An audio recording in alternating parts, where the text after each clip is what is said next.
Hello and welcome back to another manga unboxing. Still in November here, despite the months saying otherwise. In any case, we're nearing the end.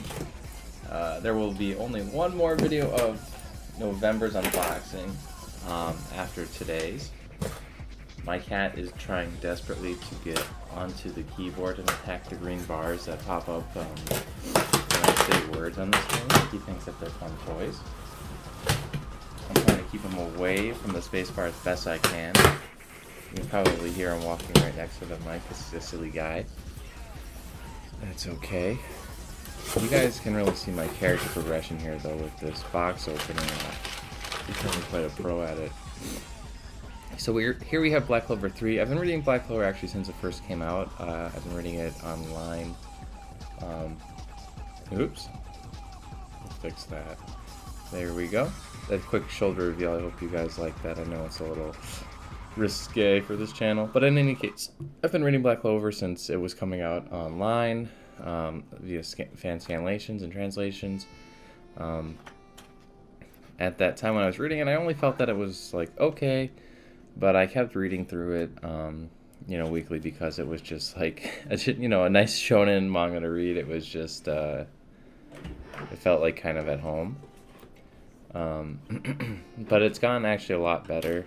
Around the L part, like everyone probably says, it really kicks off. It's about this main character, Asta, who actually can't use any magic at all in a world where everybody can use magic via these grimoire books. And I thought it was pretty similar to Zatch Bell, actually, when I was reading it, because of the spells pop up in the spell book, except there's no Momotos, and they're trying to become the Wizard King instead of the King of the Momotos, so I was like, this is Zatch Bell. But Asta, actually, he works out his body instead, so it's similar to Mashal. A little damage on top of the cover there. But his sword is an anti-magic sword, meaning he can negate just about any magic with his sword. Despite having such what seems to be an overpowered technique and skill, it's still he has to get near the person to disable it. A certain magical index, the main character actually has a similar power where he can negate any ability, but he himself totally sucks because he can't do anything else besides that. So all he can do is just shut down opponents that really rely on their skills. I forget the power system of this show, what it's called, the power system, but each character has like their main skill. The scientific Railgun is like a 5 as its Accelerator. The main character is like a level 0, so he's really trashy. But he finds this girl, Index, who is sought after because she has very knowledgeable information inside of her brain that she can access it, but she can't access it all very willingly. And so he has to protect her from people who are coming to get her because he finds her. But the downside about his ability is he also disables luck, and so he's very unlucky. Next is Rony Kenshin, Restoration, Volume 1. I thought there was only one volume, so I was really confused why it said 1 on it. So I recently bought the second one because I was like, I'm an idiot. It's a continuation of a Rony Kenshin, I believe. I actually haven't looked too much into it because I kind of want to go in as blind as I can. But I actually loved Rony Kenshin growing up. I understand the author is in some kind of a hot water thing going on. And so not a lot of people still really like to support him, but I'm very interested in the actual series itself, and I loved the story when I was younger. Here's Sir Vamp number 10. Again, I don't really know too much about it, but the fact that it's published by 7 Seas and distributed by Macmillan is enough for me to want to pick something up that I have even the most slight interest in. It says it's about, I'm on Wikipedia here, Mahiru Shiroto is a normal high school student who likes simple things. One day on his way back home, he finds a black cat and decides to take care of it and names it Kuro. The next day, he's surprised to find out the black cat is in fact one of the 7 vampires that represents the 7 deadly sins. And that's all I'm going to read until I find another one. This is Toradora. It's a legendary anime that's been recommended to me 100 times. It's a slice of life, but apparently it is one of the funniest. Whoop! My cat just jumped. Rom-coms that has like ever been made. I really want to read it for that reason alone. Other people say it's a very touching and emotional story, so I can't kind of wait to get into it. I know I said during my Kaguya-sama Love is War stuff that I'm not so into that kind of a manga type, but Kaguya has kind of like been a very good entry point for me to get into it, so I'm trying to check out a few more of the legendary ones because I would never have read or even watched Toradora before. But now I decided I would give it a shot, and this is also published by 7 Seas, so I decided to buy the whole thing at once, as some of it is actually already going out of print. I forget which volume actually recently went out of print. I think it was like 5 or something like that. But it is a highly recommended series. Tons of manga YouTubers actually recommend it. Certain Scientific Railgun, Astral Buddy.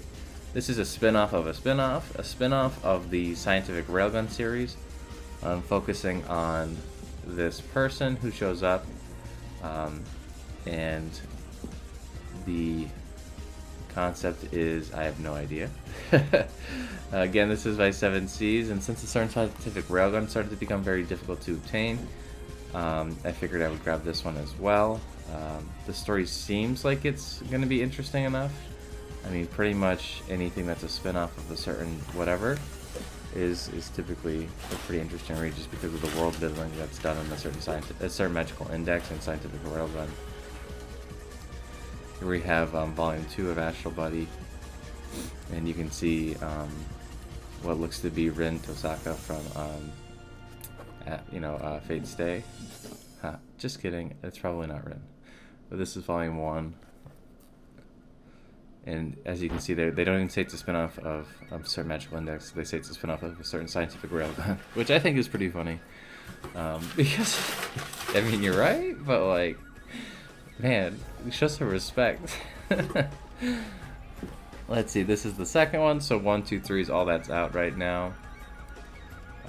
I've got, again, really no idea what her powers are, or anything at all. I've got no idea who this chick is, so I really am going in so blind. I can't really wait to figure it out.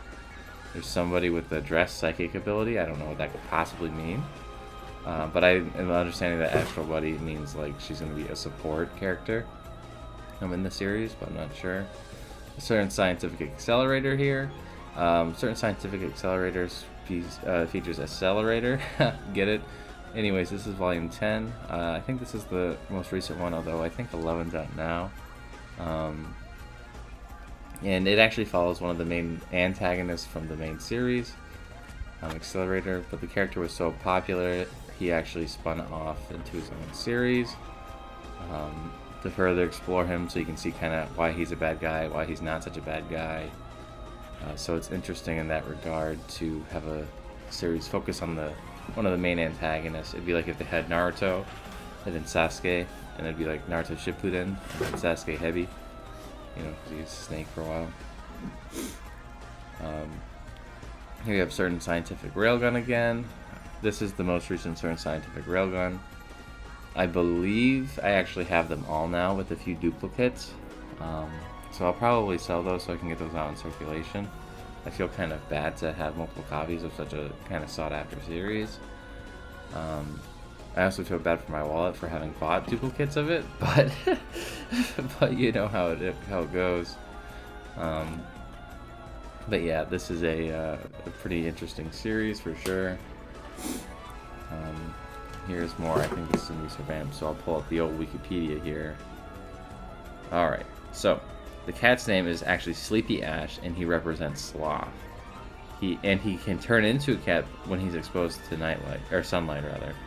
By giving him the name Sleepy Ash and a cat bell, and then calling him by his name, my hero accidentally forms a temporary contract with him. The contract is finalized when Sleepy Ash drinks his blood, making him my hero's vampire servant, also known as Sir Vamp. Wow, that makes sense. My hero becomes his master, called Eve. Following this, Mahiru and Sleepy Ash, now Kuro, encounter Tsubaki, a vampire who claims to be the Servamp of Melancholy and the unknown 8th brother of the other Servamps. So now there's 8 deadly sins instead of 7, I guess. Tsubaki intends to wage an all-out war against his 6 brothers and sisters. What? But where's the 7th? Okay. While Mahiru decides to gather them to fight Tsubaki and his group. And that appears to be the plot. So that's pretty interesting to me. I can see why it was popular when it first came out for sure, which was in 2011. Since back then, vampires was kind of a big deal, and so was kind of cats. Though cats are always a big deal, I suppose. You know, it's always good to have a nice animal, little companion here. But I like how the guy's name is Strike. It's just crazy. It's like in Laid Back Camp, the author, his name is actually Afro. So I don't really know if it's like an organization or if it's actually one person who writes these things, but they come up with some cool names. Here's I Want to Eat Your Pancreas. This was a super popular movie when it came out. I think it was like last year, maybe 2 years ago now. 2020 is kind of a blur, so it's hard to remember what came out which year. Again, this is published by 7 Seas. It's just a 1-volume omnibus that covers the entire series. If you have any interest in it, I would probably recommend picking it up. I don't know that this is going to be coming out of print anytime soon, but because it's 7 Seas, you never know. The art doesn't seem like it's too great. It just looks like it's okay to me so far. But maybe if I read it, I'll find it to be a little bit more fitting. Or maybe I'll find it to be complete trash. Who knows? You never know until you really start to read it and you get the kind of feel to see if the art can kind of match it. Until you can kind of tell what the atmosphere is of the book that the writer's trying to create. Alright, next box. Oh, and I hate this tape. I'm probably going to struggle on this tape for a while. So if you guys have popcorn, maybe you want to add some silly sound effects to me. Trying to open this. You can probably do that, but I'm gonna like struggle hardcore with this thing. Look at me go with these pliers. What a fool. I'm gonna destroy this whole box if I use these pliers. And I typically like to save the boxes because I'm actually building a bookshelf right now with my girlfriend, which was supposed to be my birthday. No, it was supposed to be our anniversary present to me, and now it was my Christmas present to me, I think, or one of my Christmas presents, and then now it's also going to be my Valentine's gift. It's like really hard to track of which gift this bookshelf covers, so I don't even really know anymore, but the idea is we're making it kind of a wall bookshelf, so it's going to be a humongous bookshelf. So I'll have to show you guys pictures of it on my Instagram when it's all done. But I'm pretty excited to finally organize my books. But for now, they've been going in here for safety because I don't want the sunlight to really hit them. And I also don't want them to get kind of folded or ruined or things spilled on them because I have a lot of them. And I used to have them in my bookshelf and closet at my parents' house when I was younger.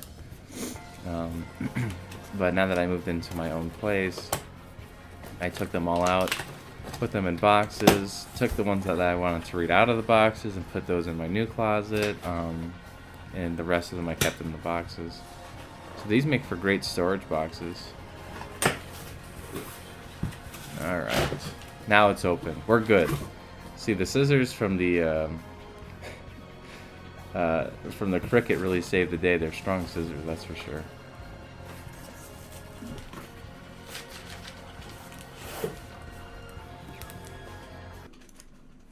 Sorry guys, actually I'm looking at the time of the video post, my edit, and I'm realizing that it is like 30 minutes long. So I'm actually going to stop here and then we'll pick up again in a few days.